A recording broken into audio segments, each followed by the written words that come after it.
Hello everyone and welcome back to the channel. In this video, I'll show you how to enable two-factor authentication on your Crypto.com account.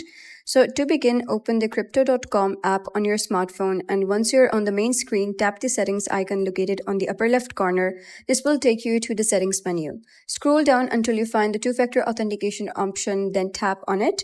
On the next screen, select Enable Two-Factor Authentication to start the setup process.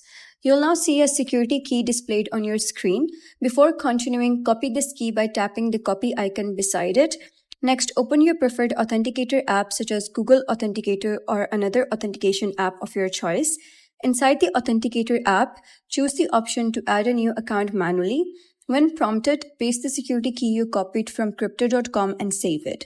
After the account is added, the Authenticator app will generate a 6-digit verification code. Copy or note down this code. Now return to the Crypto.com app, tap Proceed to verify, and locate the field that asks for the verification code generated by your Authenticator app. Enter the code you just received from the Authenticator app and tap Continue. Once the code is successfully verified, two-factor authentication will be activated on your Crypto.com account.